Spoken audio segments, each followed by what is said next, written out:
Introducing John, and people may be joining as we go along. Hello, friends. It is so good to see you. Welcome, and thank you for being here. I'm very delighted to introduce today's speaker, John North Hopkins, Associate Professor of Art History, Department of Fine Arts and Institute of Fine Arts at New York University. After earning a BS in theater from Northwestern, John went on to earn master's and PhD degrees in art history from the University of Texas at Austin. His research interests include Roman and early Italic art and architecture, longue durée, ancient Mediterranean visual culture, urbanism and spatial theory, macro historical study of critical cultural theory, debates on cultural heritage, collecting and display, and authenticity of ancient art and material culture. The author of The Genesis of Roman Architecture, Yale University Press 2016, his articles and reviews have appeared in the New York Review of Books, the American Journal of Archaeology, College Art Association Reviews, Journal of Roman Archaeology, Art Bulletin, and many other scholarly publications. John has held fellowships from the Getty Research Institute, the Andrew W. Mellon Foundation, American Council of Learned Societies, the Society of Architectural Historians, the Etruscan Foundation, among others.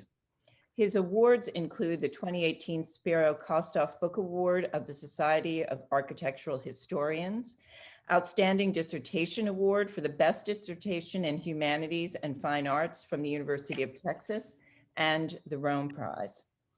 In addition to teaching and his own research and writing, John is part of the Collections Analysis Collaborative at Rice University, a research and educational initiative to generate new models for provenance collaboration between museums and universities.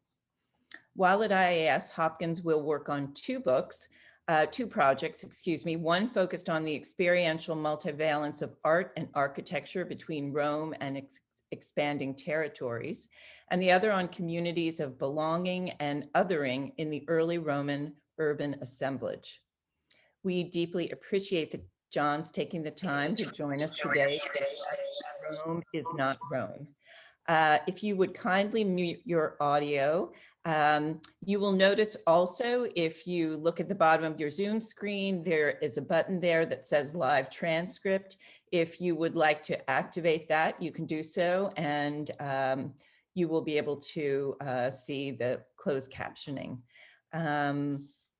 John, all yours. Thank you so much, Pamela, and what a nice introduction. And thank you everyone for joining today and for listening to me speak about this. I should begin by saying, I guess, two things. One, I'll be talking to you all about a very small section of the work that I'm doing as a member. So the ideas running through this are ideas that percolated back in August and September and October when I first got to the Institute. The title today, which I'm not sure if that's exactly what I told you it was going to be, but this idea of Rome not being Rome is actually thanks in large part to Yves Lambois, who after a talk that I recently gave to the art history group of members at the Institute, commented that my Romans were not terribly Roman, and he was absolutely right, and yet they were. So it's this conundrum that I want to think about with you all today. And so that's where I'll begin.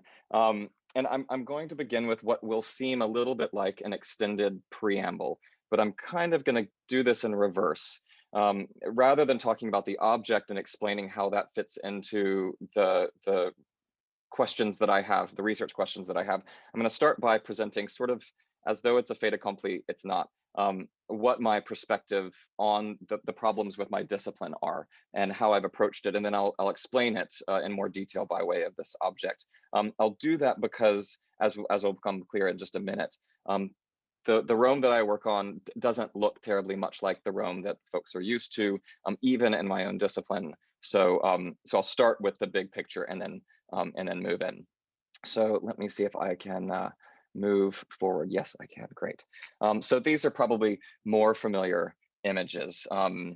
Roman art and archaeology, architecture, has occupied such a long-standing place in humanities disciplines in general, but specifically in disciplines of classics and art history. Roman architecture and archaeology have really held pride of place.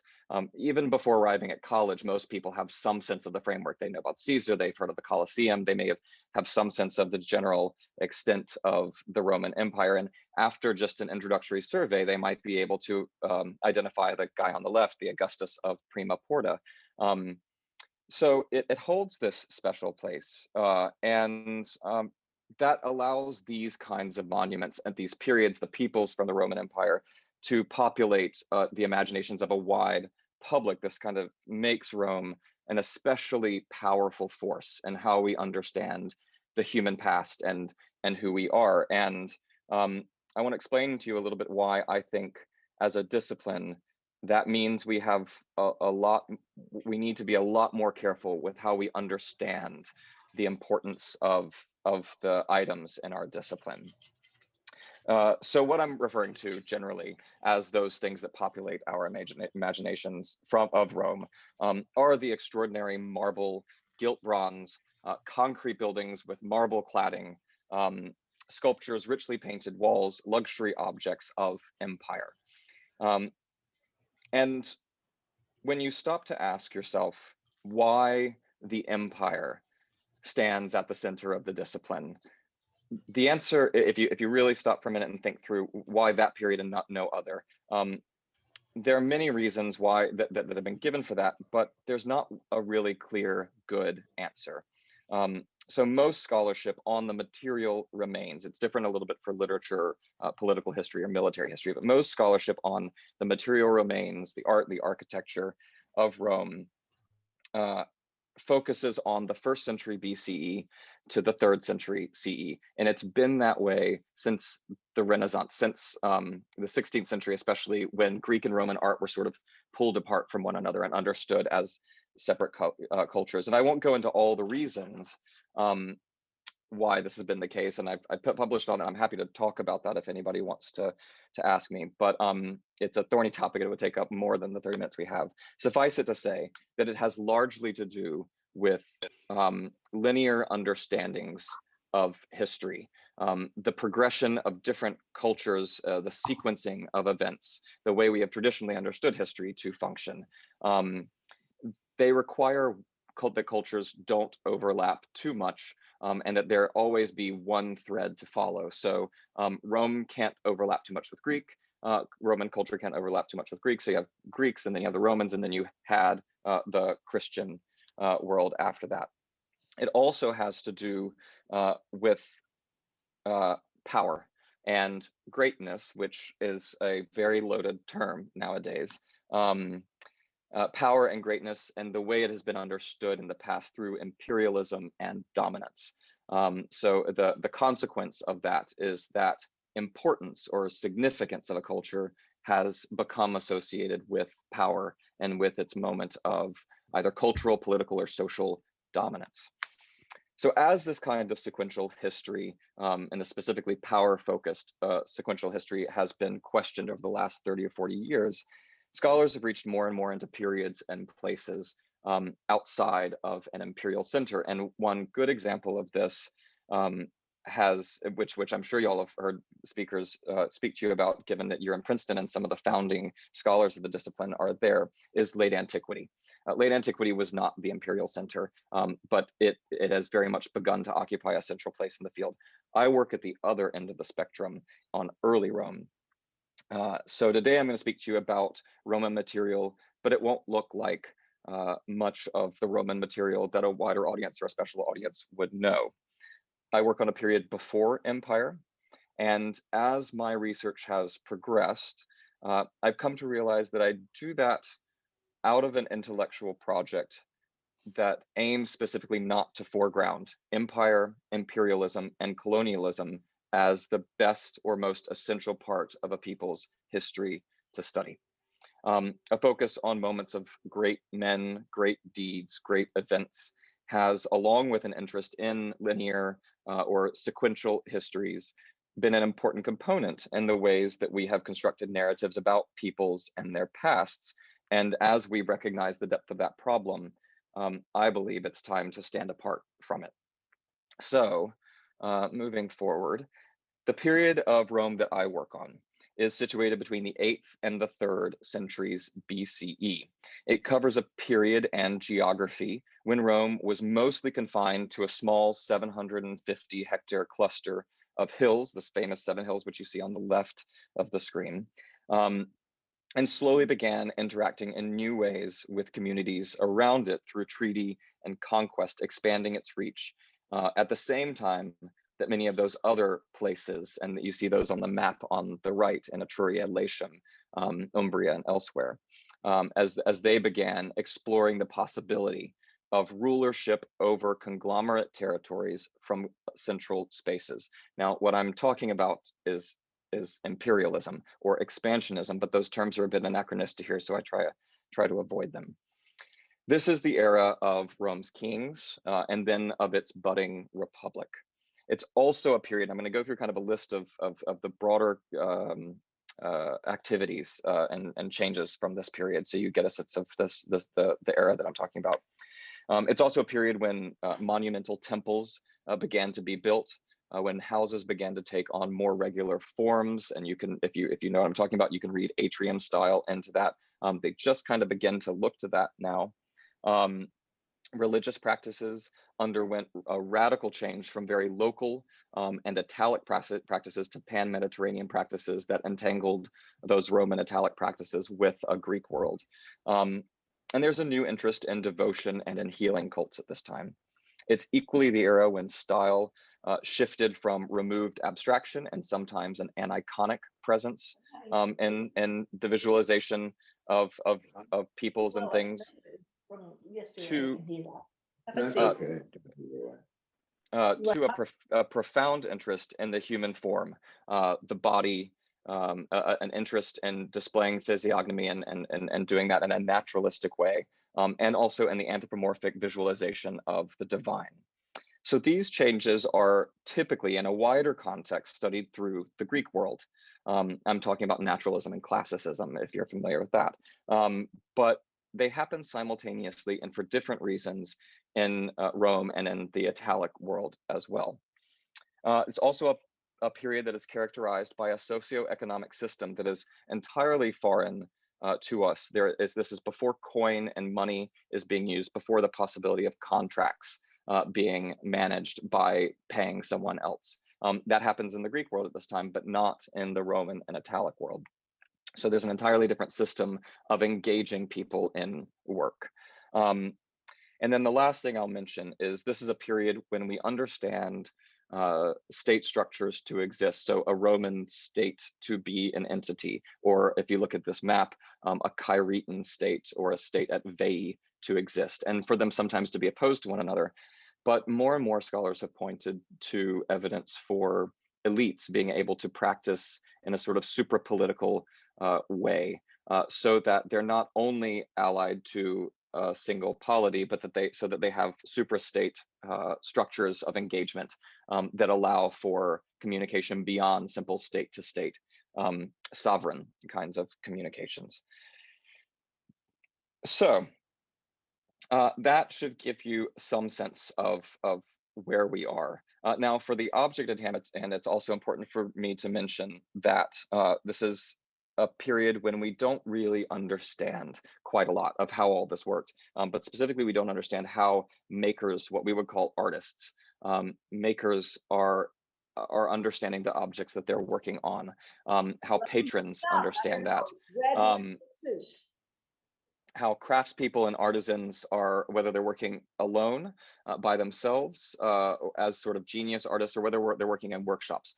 We do understand that in this period, art and its creation is not done out of artistic centers. It can happen out of artistic centers, but it's done very much by artists who are migratory, immigrant or itinerant in nature. So they're moving from polity to polity, sometimes to even build buildings. So this creates a problem, especially for me, because you look at an archaeological site and you see a building and you think, well, this was clearly made on site.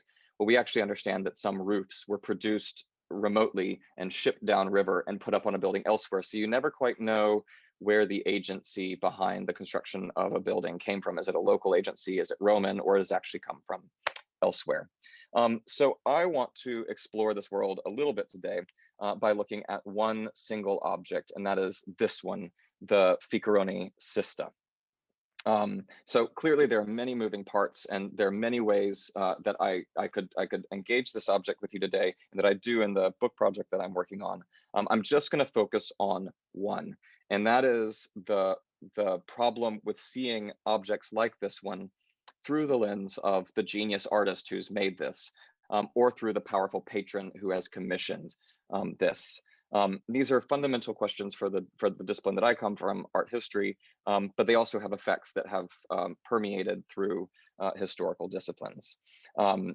So the Cista, it's, to give you some sense of it, it's 3/4 of a meter tall, so it's quite a big object.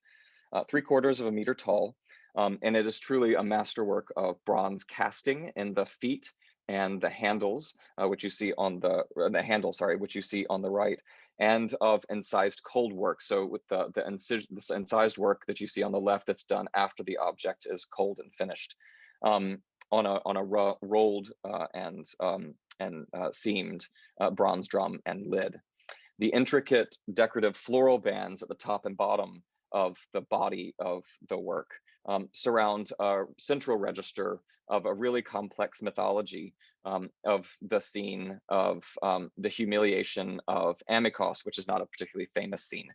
And it is one of the best preserved, if not the best preserved example of this kind of incised cold work, which is better known. I'm just showing a small example here in an Etruscan mirror. It's kind of known in the discipline as a hallmark of Etruscan art and culture, and I'll come back to that.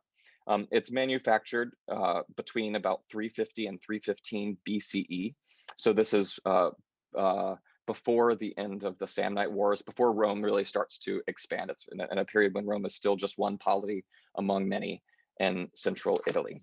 And it has an inscription on the handle, which I want to talk about just briefly. And I'm not sure if you can see my pointer. I hope you can. But I'll start with the inscription up here at the top, which you can see mirrored in the photograph looking down on the backs of the feet of those figures in the handle. And it reads, Dindia Magolnia Filii Dedit. So this states that it is the gift of the Dindi clan to one of their daughters. The Dindi were among the most prominent, we have good epigraphic records for them, among the most prominent families in Praeneste, where the Cista itself was found. And you see I've got Praeneste underlined down there on the map. The Cista was found in 1738, presumably deposited in a grave, though its provenience is unclear. So these kinds of lavish cylindrical cistae are a hallmark of elite Praenestine culture. They were for holding the toilet, the daily toilet, combs, brushes, cosmetics, other objects used to get oneself ready, pins, mirrors, and so forth. So it's understood as an object from Praeneste, but I'll flip the text, the transcription of the inscription. On the other side of the inscription, there's another, or the other side of that plate, there's another inscription that reads, Novius Plautius med Romae fecid, and that is, Novius Plautius made me in Rome. So it states that the Cista itself was made in Rome. This is the only inscription of its kind with this kind of detail from the period. It's extremely rare, and so it's a very useful object, not only because it's such good quality, but because it tells us where it was used and where it was made. So the object is presented in scholarship really in three capacities. One group of scholars presents it as an example of Roman art. And as Rome is just emerging as a center of major political power in the 4th century, this is then used to demonstrate that Rome is also a cultural power in that time.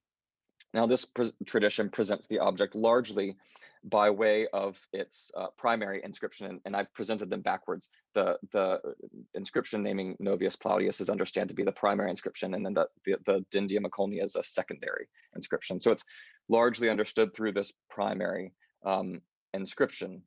The traditions within the object, the styles, the iconographies within the object are then read against the artist and his capability. So as I mentioned, the handles and feet, I don't know if I did mention this, the handles and feet are well known, and scholars agree on this. They are actually made probably in Volci or nearby, so that's in Etruscan territory. They are Etruscan and they are imported and attached. So in this reading of the object, the artist is just, attaching some Etruscan stuff to an object that is otherwise Roman and demonstrative of his great Roman skill. And it's actually read even higher. It's been read this way since the 1970s and 80s, and in a more complicated way, which is that these objects are praenestine, typically. So what this tells us is not just that the artist is making it in Rome, but that somebody chose to inscribe and note that it is made in Rome. So this tells you, or in this reading, it tells you that people outside of Rome want to mark their object for its Romanness, and that theoretically just tells us that association with a Roman art market makes this an even more prestigious object.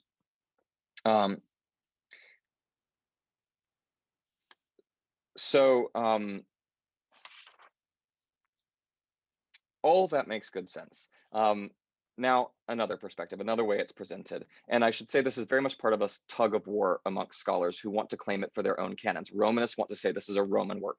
Etruscologists want to say it's an Etruscan work, and still other people want to claim it for Praeneste. So the second perspective belongs to those scholars. They focus on the second part of the inscription and explain that this is actually representative of Praenestine culture. The mythology here would have been a mythology that spoke specifically to a Praenestine clientele. It was maybe used in one reading as part of a moralizing moralizing activity on the giving of such an object to a daughter at her marriage.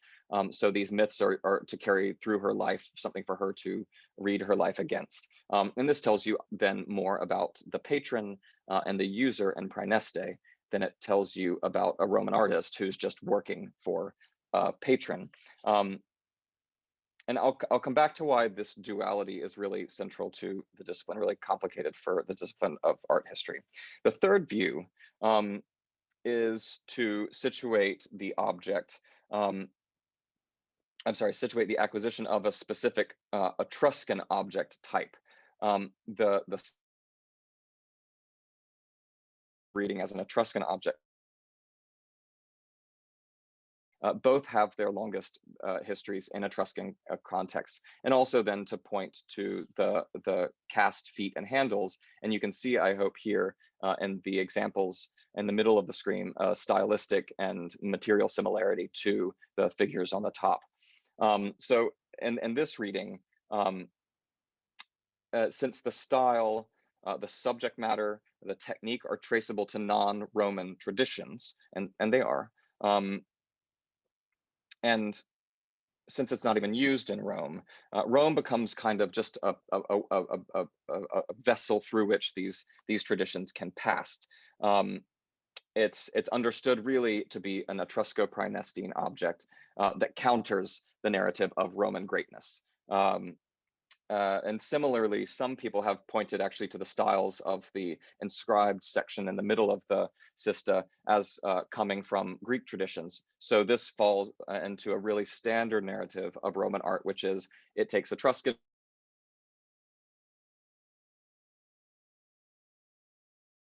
writing some time ago. There's nothing really particularly special about the Roman case. It's just a assimilation of Etruscan and Greek materials, and this fits into ancient narratives. So Horace,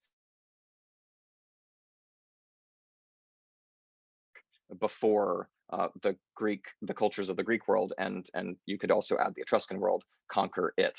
So that's then how this is read, and the object then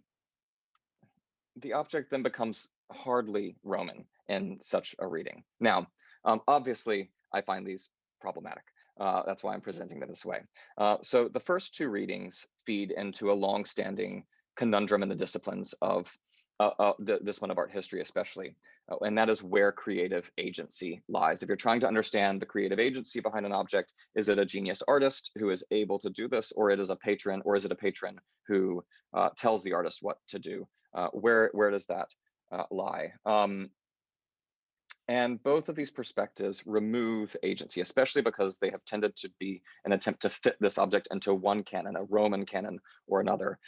They really remove the agency of the other person participating in that relationship. So I have a problem with that. And of course, the third explanation, to see it as an example of Etrusco-Praenestine visual culture, removes all agency from the artist and patron, because they're just working in a tradition that exists in this reading, and they don't have much creative authority themselves at all.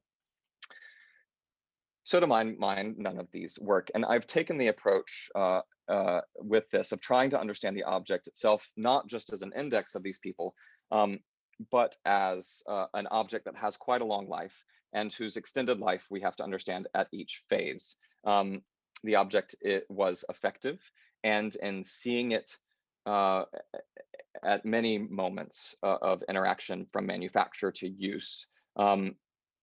What I argue is not that any one of these readings are wrong, but rather that they are not mutually exclusive. And in fact, there are many other elements than just those three ways of seeing it that mark this object and in its life. So let me just tease out one of them. I know I'm taking up most of my time almost already. And that'll be the manufacture. So for example, and let me just pull back here.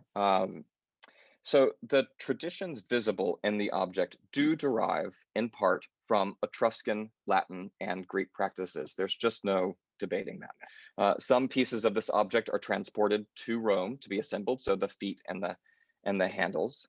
The artist himself, and we know this from the signature, Novius Plautius, doesn't actually appear to be Roman. The Plautii had just come to Rome from Tibur, outside of Rome, Tivoli, if you're familiar.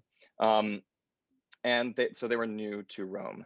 The Praenestine peoples did come to Rome to buy this object, so they are very much a part of it. And then it makes its way through a process of gift exchange into Praenestine culture. And Pamela, if I can ask you, about how much longer should I go? I don't want to speak too long. Oh, no, that's fine, John. You can go on for another 10 minutes.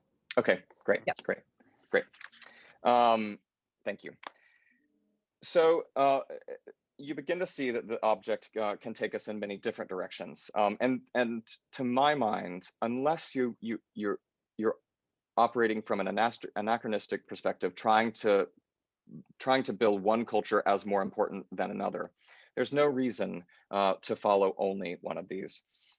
So the feet, for example, and I've got this and the image of the foot, the clawed foot with these three figures on top, and then just above it you see a mirror that has almost a replica, definitely a replica of the iconography. The style is somewhat different, and that replica comes from Bologna. So the artist of the feet is working in an established tradition, iconographical tradition, probably using a modeling book or some sort of model that could be traded amongst artisans to create different versions of the same scene. So there is certainly a part of the life of this object that was in Etruria with Etruscan craftspeople. But equally, you have the artist who makes it in Rome. Now that artist had his own life outside of Rome, but he was probably working in a workshop. And I'm sorry I don't have a slightly larger version of the, actually, let me just go back one slide. If you look at the decorative bands above the figural scene, it's hard to make out because it's in such bad state of repair. But the floral elements at the top are really regular. They almost look like they're stamped. They're so neatly defined and repetitive. The bottom floral elements are actually much more expressive. They're much more open, much more playful, much less regular. And what that tells us is probably there are multiple artists working on the incised work of this object. So you have a workshop, and scholars seeking to see this as Roman have typically understood them as working in Rome. But if you understand those feet and handles as coming from Etruria, you don't just have an artist, you can't just have an artist who's throwing something on top. We have many, many other cistae that are of mixed quality. The feet and handles are very good, but the incised cold work is not. In this case, we have an artist who has clearly thought through every part of this. And in order to be able to get the best handles and the best feet, they obviously must know some kind of be connected to some kind of network of merchants and networks of artisans in Etruria, which means they have some sort of contact. There is some sort of contact between this workshop in Rome and workshops in the regions of Etruria. So even its Roman life is open to a kind of networked engagement with people beyond the Roman borders. Furthermore, the view of an itinerant social network of artisans begins to complicate our readings of early central Italy. So I mentioned at the beginning of my talk that there are scholars have moved in a direction of understanding early central Italy as very networked among elites. So you have not just the polities, the different political entities operating, you also have an elite stratum that exists and can operate across these borders.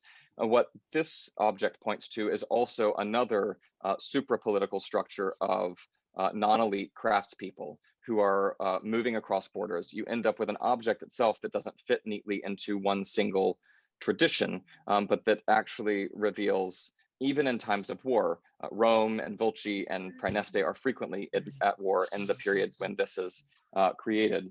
You have these craftspeople who are moving across borders, across linguistic borders, political borders, cultural boundary lines that we have set up in the modern world. So alongside these elite networks and the political sphere, you have this artistic group that is moving between them. The Cista, then, I would suggest, reveals that there are multiple registers of mobility, of people moving, a current of craft networks and merchants and elites together. It equally highlights a problem with historical understanding of cultures in binary situations, at war or peace. Rome and Praeneste are at war, and yet this kind of object can be made and transported across those borders.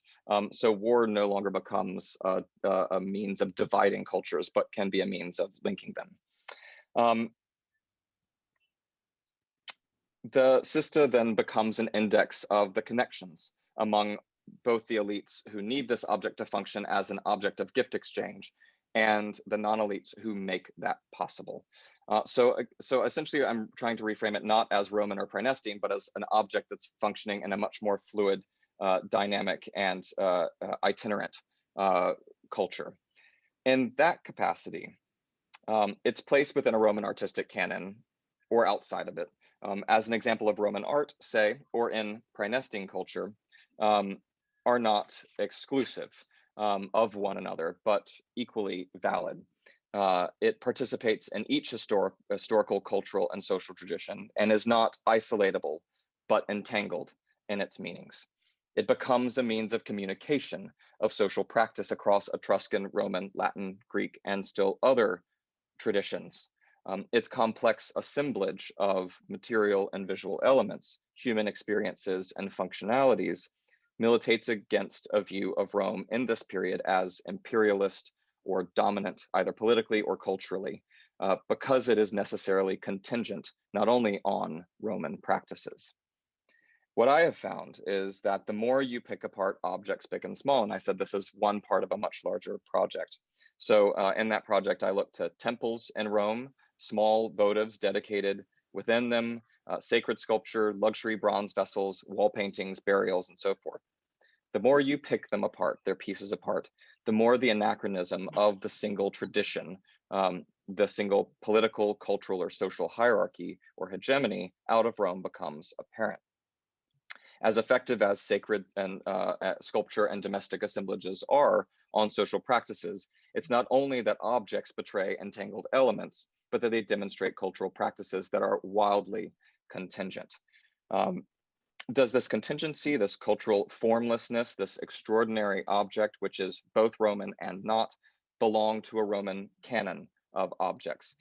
As I've looked to the earliest materials of Roman tradition and to the empire, I have not found a single tradition that is truly exclusive or original to Rome, and that persists and that persists in any kind of stable tradition for more than a very, very short while. And this includes things like honorific arches or the magistracies of the Roman Republic. So how do we understand an object like this?